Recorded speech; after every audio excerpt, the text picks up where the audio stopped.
নমস্কার and welcome back to Zee Bangla. আজকে আমরা এমন একটা বিষয় নিয়ে কথা বলবো যেটা ভূ রাজনৈতিক জগতে একটি বড় ঝড় তুলেছে। মনে করুন দুটি দেশ যারা বাইরে থেকে একে অপরকে আয়রন ব্রাদার্স হিসেবে দাবি করে, কিন্তু তাদের অভ্যন্তরে অর্থাৎ ভেতরে একে অপরকে শত্রু হিসেবে দেখে।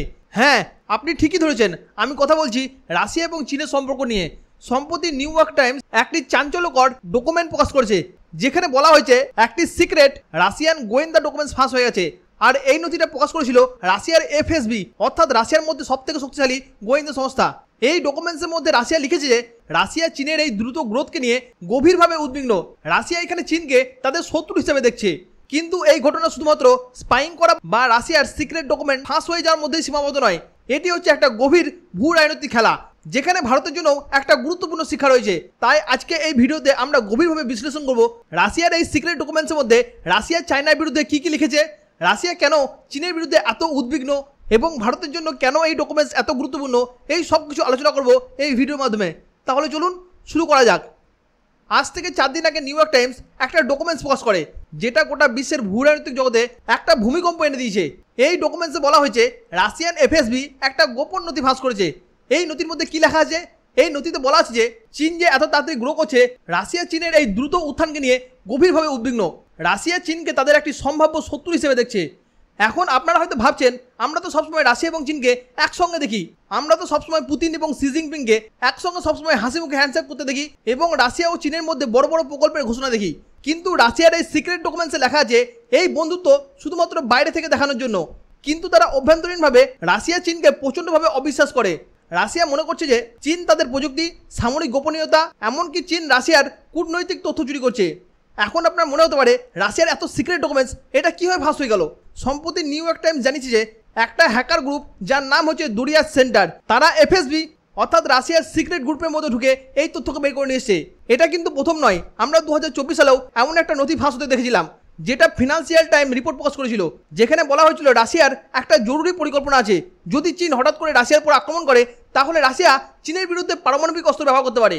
কিন্তু এখন প্রশ্ন হচ্ছে, এটা কি শুধুমাত্র গুজব না এটা সত্যি? তার উত্তরটা হচ্ছে এটা সত্যি বাস্তব। কারণ রাশিয়া এবং চীনকে যখন জিজ্ঞাসা করা হয় যে রাশিয়ার সিক্রেট ডকুমেন্ট লিক হয়ে গেছে, এখানে রাশিয়া চীনকে শত্রু হিসেবে দেখছে। এই প্রশ্নটা রাশিয়া এবং চীনের মুখপাত্রদের যখন জিজ্ঞাসা করা হয়, তারা এই ফাঁসকে সরাসরি অস্বীকার করেনি। রাশিয়া এবং চীন দুজনে এই কোশ্চেনটাকে এড়িয়ে গেছে। রাশিয়া এখানে বলেছে যে চীন আমাদের গুরুত্বপূর্ণ অংশীদার, অন্যদিকে চীন বলছে যে আমরা রাশিয়ার সঙ্গে আমাদের সম্পর্কের উপর ফোকাস করি। কিন্তু চীন এবং রাশিয়া কেউই বলেনি যে এই ডকুমেন্টসটা মিথ্যে। আমরা যদি একটু পেছনের দিকে ফিরে যাই, অতীতে রাশিয়া এবং চীনের সম্পর্ক কেমন ছিল সেটা বোঝা সব থেকে সহজ হবে। রাশিয়া এবং চীনের সম্পর্ক এখন আমরা বর্তমানে যেমন দেখছি এরকমই কি সবসময় ছিল? কখনোই না। আমরা যদি 1960-এর দশকে দেখি, যখন ইউএসএসআর এবং চীন দুটোই কিন্তু কমিউনিস্ট রাষ্ট্র ছিল, তখন এই রাশিয়া এবং চীনের মধ্যে একটা বড় প্রতিদ্বন্দ্বিতা ছিল। আর এই বিবাদটাকে বলা হতো সিনো সোভিয়েত বিবাদ। এই বিবাদটা ছিল রাশিয়া এবং চীনের সীমানা, সম্পদ এবং তাদের আদর্শগত পার্থক্য নিয়ে। 1969-এ উসুরি নদীতে রাশিয়া এবং চীনের মধ্যে বড় সংঘর্ষ হয়েছিল। তখন চীন দাবি করেছিল রাশিয়ার পূর্বাঞ্চলীয় অঞ্চল যেমন মাঞ্চুরিয়া একসময় চীনের অংশ ছিল। আর তখনকার এই দাবিটা কিন্তু আজও থেমে নেই।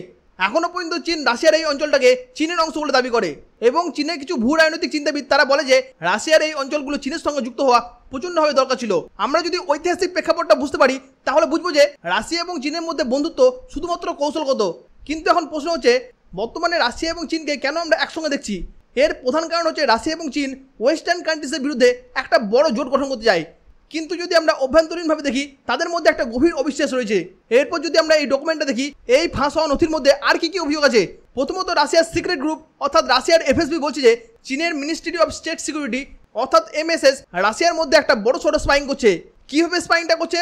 তারা স্পাইং করছে রাশিয়ান ইউনিভার্সিটির মধ্যে যেসব চাইনিজ স্টুডেন্ট পড়ছে এবং গবেষকরা, তারা এই চীনের মিনিস্ট্রি অফ স্টেট সিকিউরিটির নির্দেশে গোপনে তথ্য সংগ্রহ করছে। তারা রাশিয়ার শিল্প এবং সামরিক উদ্ভাবনের গোপন নথি সংগ্রহ করছে। এছাড়া চীন রাশিয়ার সাইবার সিস্টেমের মধ্যে হ্যাকিং করার চেষ্টা করছে, যেটা আমেরিকা এবং নেটোর সঙ্গে চীন করার চেষ্টা করছে।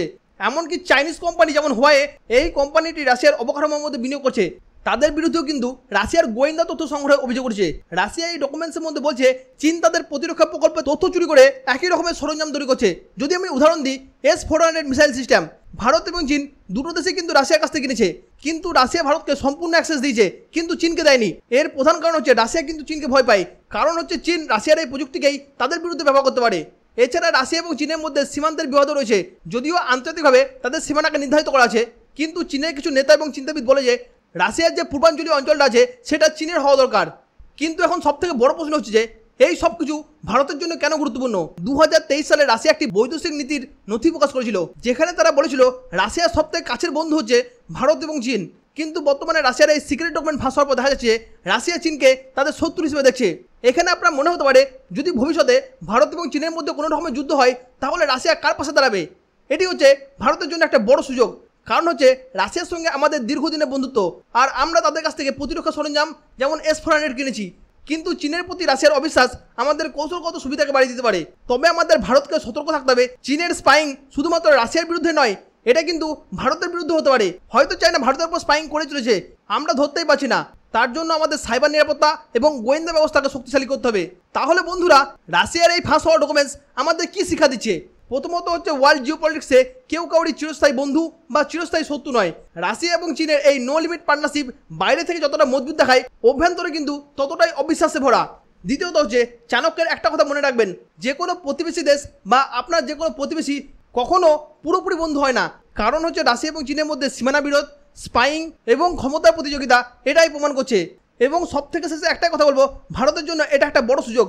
ভারতকে রাশিয়ার সঙ্গে সম্পর্ক আরও শক্তিশালী করতে হবে, কিন্তু একই সঙ্গে চীনের কৌশলের প্রতি সতর্ক থাকতে হবে। এ বিষয়ে আপনার কি মতামত কমেন্টে অবশ্যই লিখে জানান।